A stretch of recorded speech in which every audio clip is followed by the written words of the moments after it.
Let's consider problem number 2. Design the section for member CD of the truss shown. So, ito yung member CD natin.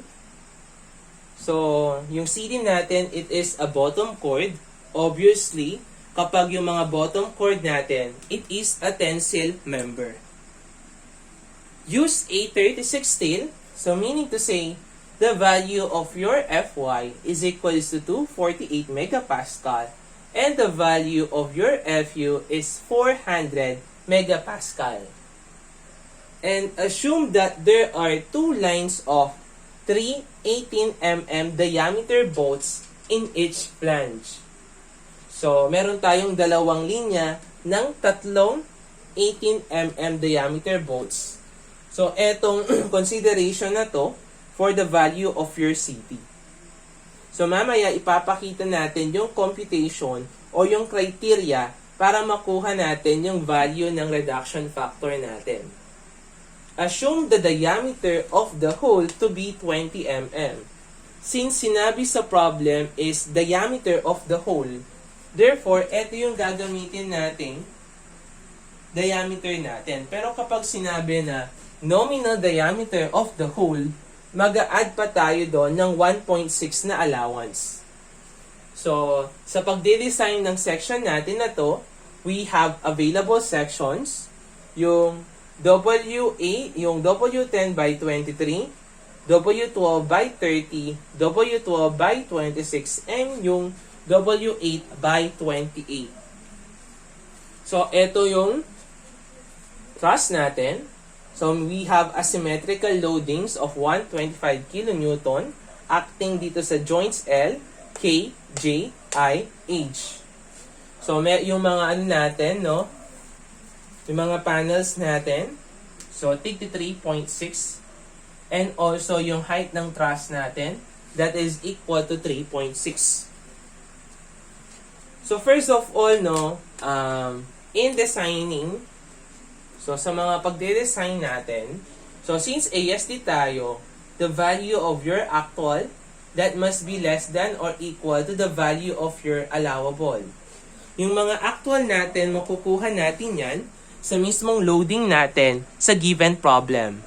And yung allowable naman, on the other hand, nakukuha naman natin yan using yung mga formulas natin.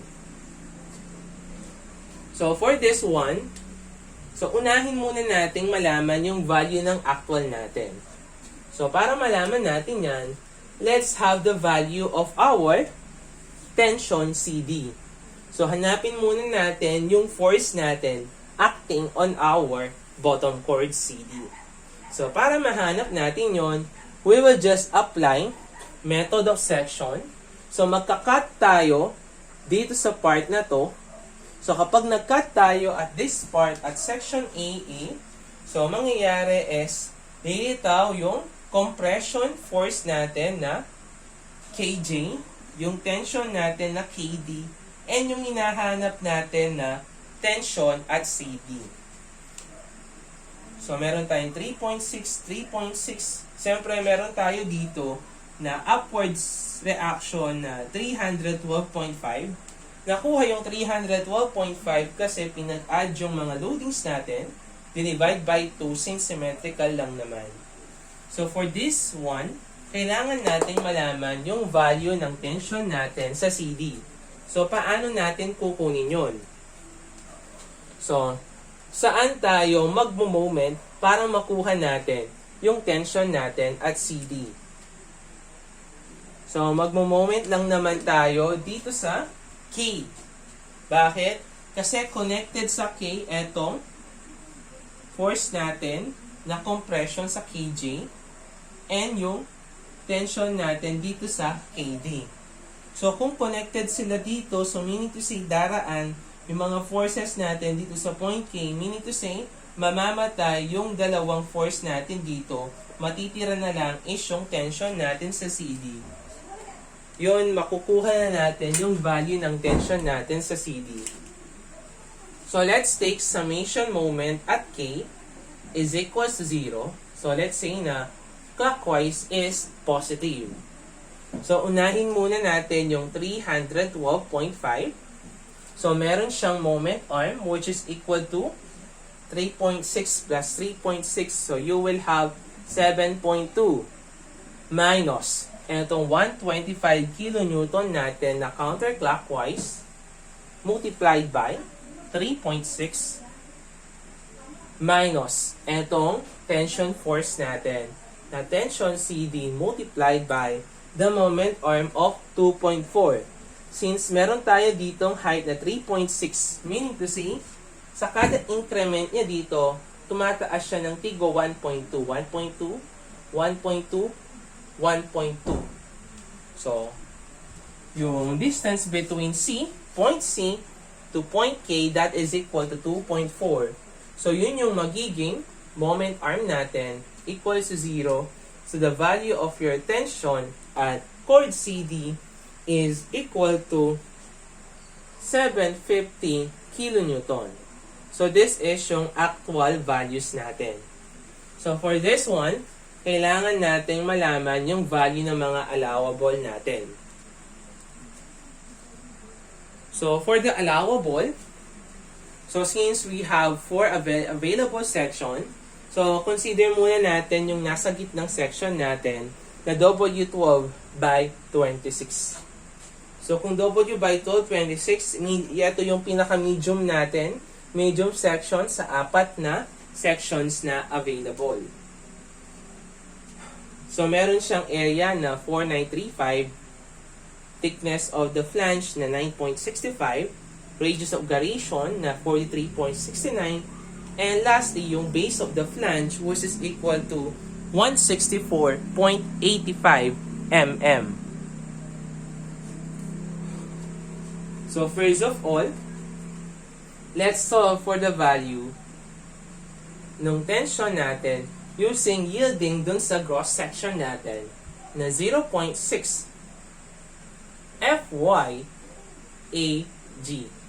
So, tension, tensile area, tensile force is equal to 0.6. Yung FY natin, that is 248. And the gross area natin, that is equal to 4935. So, you will have the value of your tensile force which is equal to 734.328 kilonewton. So, ito yung allowable natin.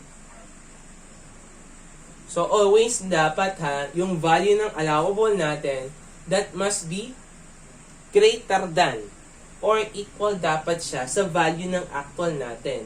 Pero, yung value ng allowable natin, nag-less than siya sa value ng actual natin na 750 kilonewton.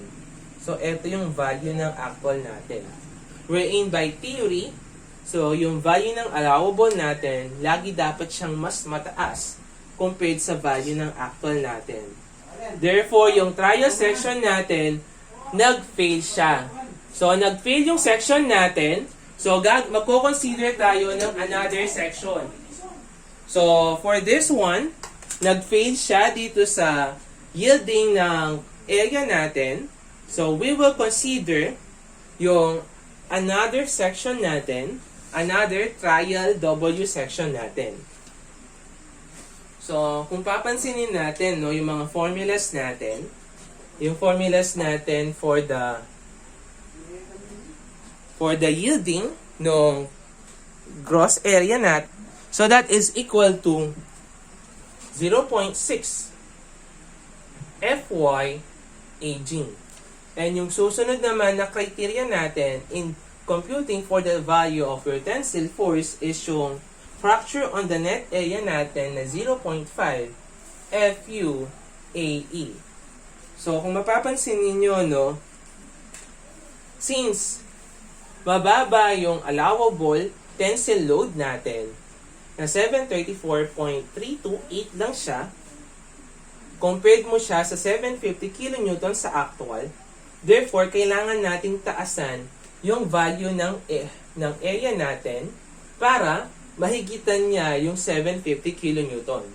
That's why yung next na kinonsider natin is yung W8 by 28. Kasi yung cross-sectional area niya is hamak na mas mataas siya compared dito sa W12 by 26. So for this one, so let's solve yung yielding natin on the cross-section, on the gross section. So we will have 0.6 multiplied by 248 multiplied by the gross area na 5323. So the value of your tensile force is equal to 792.062 kilonewton, which is now greater than siya sa 750 kilonewton. Therefore, safe siya at W8 by 28 considering yielding at cross section. So let's consider yung other criteria natin for the fracture on net area. So we will have tensile force is equal to 0.5 multiplied by 400 multiplied by the value of your AE. So for this one, yung value ng AE natin, that is equal to yung reduction factor natin multiplied by the net area natin. So for this one, no, malaking factor yung mga holes natin sa mga flanges natin. That's why nangyayari is yung mga tensile force natin bumababa yung capacity niya kasi nga by formula dependent yung mga tensile force natin sa value ng mga area natin. The more na tumataas yung mga area natin, mas lalong tumataas yung value ng mga tensile load natin. That's why, so kailangan pa rin natin i-consider etong sa effective area natin under the fracture. So for this part, we will going to consider yung flange naman natin. So considering naman sa fracture natin, we will going to consider yung flange cross-section natin. So for this one, sinabi sa problem natin na meron tayong two lines. So meron tayong two lines dito. So we have yung one line dito sa top flange natin. So pangalawang line. So ito yung mga flanges natin. So we will going to consider yung mga cross-section natin by deducting yung mga areas natin dito. So, siyempre, we have a thickness ng flange natin as given dito sa section natin which is equal to 11.81 mm. And naman, for the diameter naman ng hole natin, as stated dito sa problem natin, that is equal to 20 mm. So, let's solve for the value of our AN. So, para makuha natin yung, madali lang naman kunin yung value ng AN natin. Kasi, we will just deduct yung areas ng mga holes natin sa gross section natin na 5323 mm squared. So, una muna nating hanapin yung value ng reduction factor natin na seating. So, since nag-fall siya sa case natin na W section, tapos yung minimum number of fasteners per line in the direction of tension natin is 3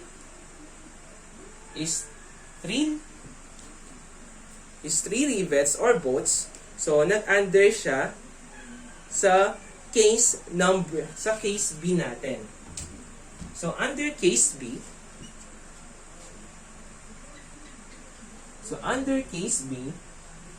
yung value daw ng CT natin, that is equal to 0.19 provided that yung ratio ng base of the flange over the depth, that must be greater than or equal siya sa 2/3.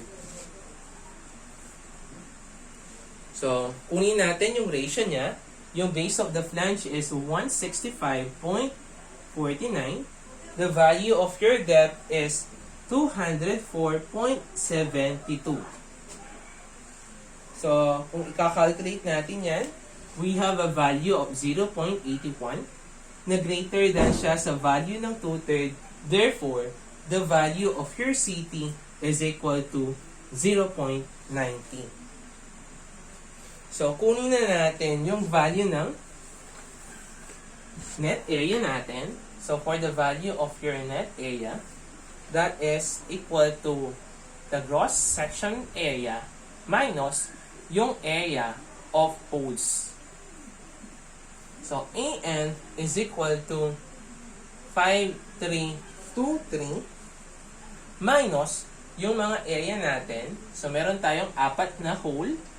So, yung thickness niya is 11.81 and yung diameter naman ng hole natin, that is equal to 20. So, the value of your net area is equal to 4,378.2 mm squared.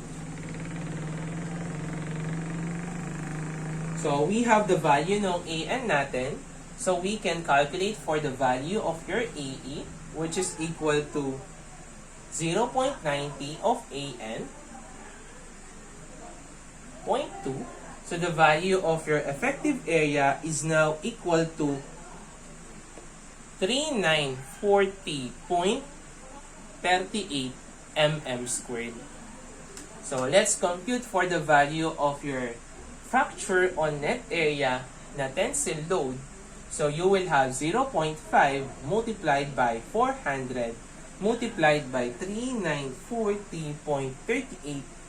So, the value of your tensile load is equal to 788.076 kilonewton, which is eto yung allowable natin. So, greater than siya sa value ng 750 kilonewton natin na actual.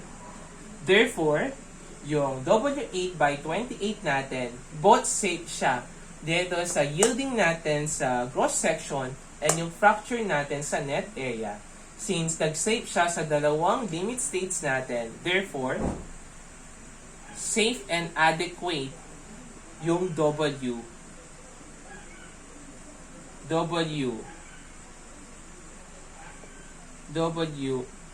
by 28 section natin.